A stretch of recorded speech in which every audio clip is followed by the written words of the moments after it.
All right, so I am betting 100% on myself.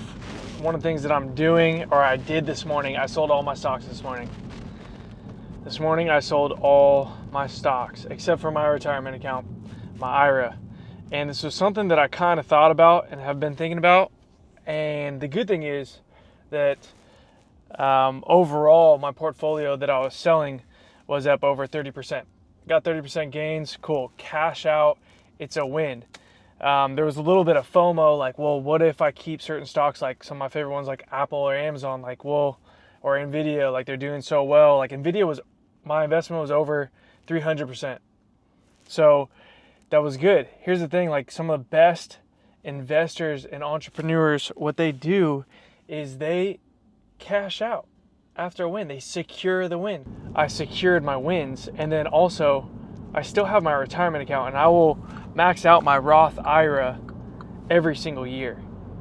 Every single year. And I may never touch it. I may never cash it out. I may just pass it on to my family. Who knows? But if I want to be extremely successful and if I want to make more money, then I need to invest in things that are paying me more. And one of those things that I'm doing is I'm going to invest in myself. So I'm going to invest in my brand and helping me create more valuable and better content. One of the most valuable things in life is investing in yourself. So investing in your mental health, like reading books, spending time, going to church, talking to really successful mentors, talking to wise people when you're going through hard things, because every hard circumstance in life teaches you wisdom and it's there to make you better. And one of my best friends, Hunter, was talking about doing the same thing, and I was like, dude, that's all I needed was a nudge. I just needed like kind of confirmation somebody else is doing it too. I'm going to be putting it in my Wealthfront account, which will be earning average 5%. So every month they're paying me 5% APY. That's pretty close to what you make on a like single family home rental property. And I don't have a loan, and the cash is still pretty liquid, so it's not tied up, which is pretty incredible. So having it there, still building, still growing on a monthly basis, that's awesome. On top of that, I could also have a cash position that's waiting for someone to partner with, someone to go into business with. And that's really good, because there's people out there that have great ideas and are experts in certain areas, and I could team up with them with my own expertise and my own wisdom. I'm really, really excited to get to practice today. I'm excited to get my body moving and grooving, shaking out. And today is going to be like a general strength day, so that'll be really good. My foot's still like kind of hurting, and I should have soaked it when I was doing bookkeeping. It was like the perfect time. And I think the reason why I forgot is because I didn't check my to-do list, like my 1% better. I didn't check it. I was checking it, but I didn't. I thought I check marked everything off my 1% better. I didn't. I missed that.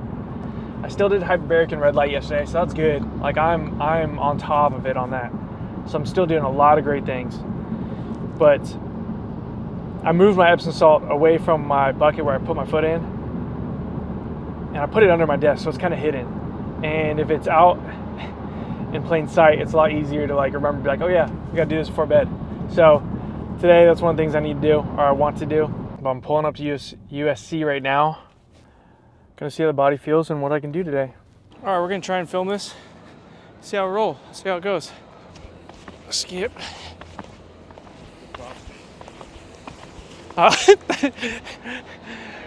Yeah, well, I got too close.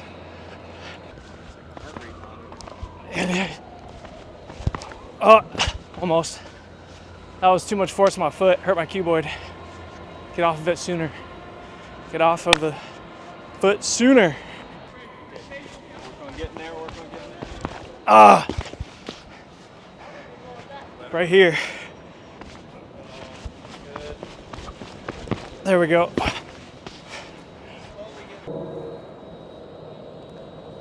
Try to, hey.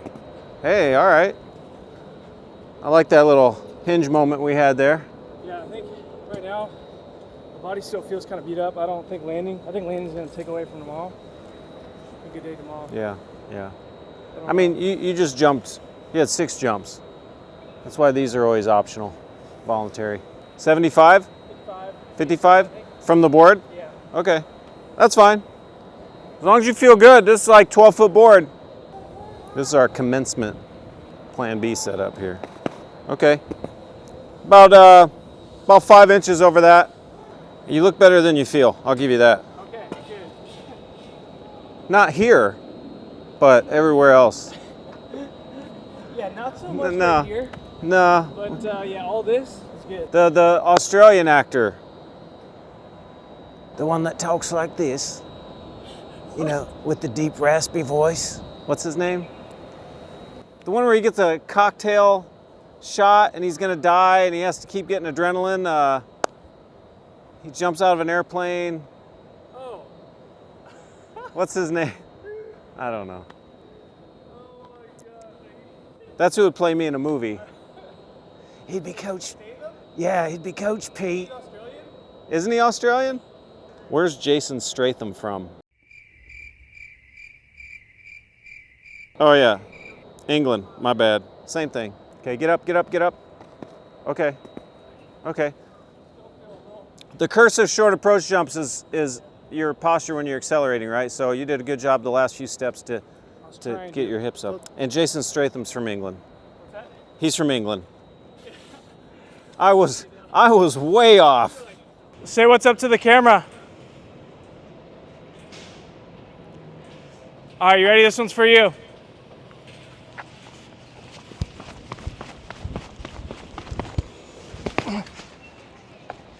That was better. Sometimes when I say like I put the pressure on myself, I'm like this one or like this one's for you. I'm like, gotta do it now. It's like when you're playing beer pong. You're like, here, blow on the ball for good luck, and then you have to make it. You know.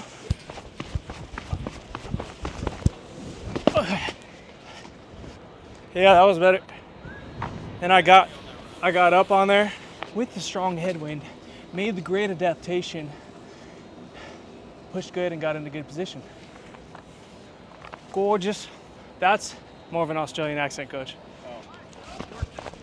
Get up, get up, get up. Nope. And that hurt my foot landing. That was that self-talk in the air? You went whoop?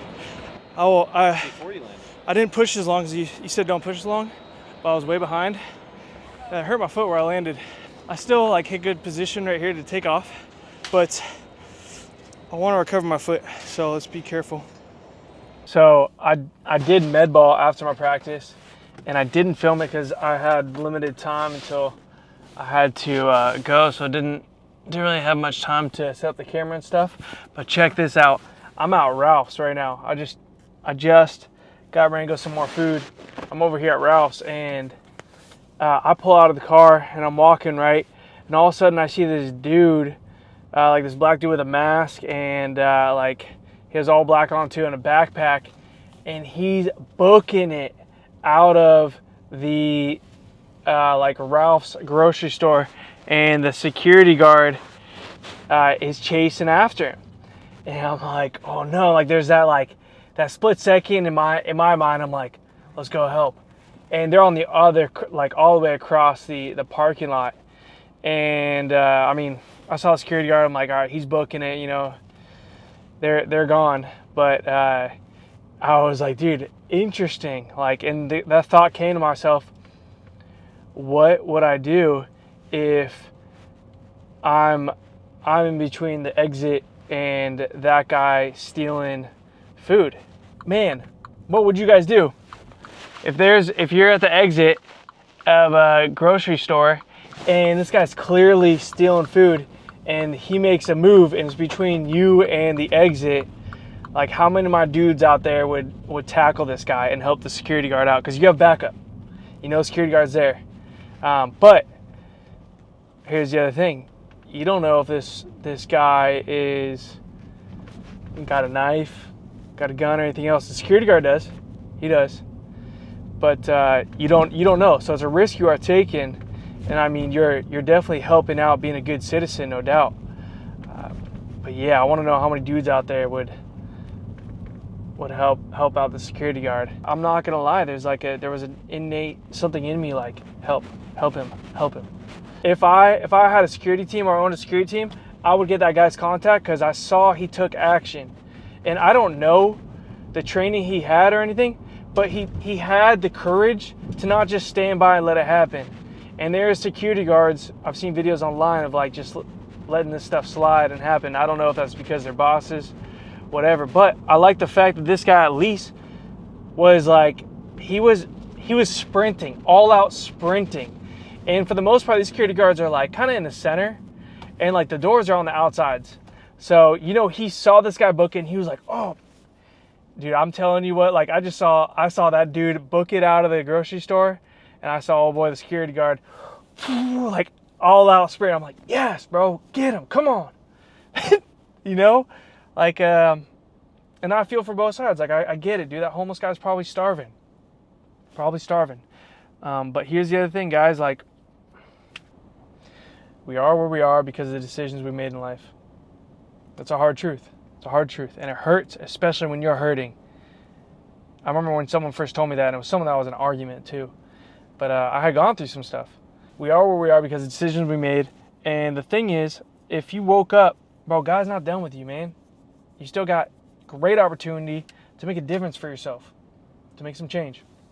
Okay. Talking about the homeless guy again, stealing stuff, right? Here's the thing. We have homeless shelters and like food banks that give food, right? That's where it's a nonprofit foundation. I'm pretty sure our tax money goes to that as well. So that's the other side to it. Like, is it justifiable for him, even though he's starving, for those actions? That's where, no, I don't think so. Because our tax-paying money is going to help these food shelters, to help the homeless, especially in California, because they're super pro-homeless. I don't know if that's a word, but you get what I'm saying, you know? So that's another perspective, you know? Something to consider. But either way, right now, more important things, I'm going to walk to Reset, Therabody, do hyperbaric chamber, and get in the red light right now. Oh, dude, I feel like I need a foam roll. My left IT band is like getting tight, kind of pulling on the knee. My anterior tibialis, which is the front of your calf, I can feel it right now walking. So vastus lateralis, which is your lateral quadricep muscle, and then my anterior tibialis, which is the front outside muscle of your calf, like right by your shin. Those two things I definitely need to foam roll later. But for now, time to hyperbaric, dude. Relax, get myself in a parasympathetic state, cross the street safely, because there's cars driving crazy, and full recovery, baby.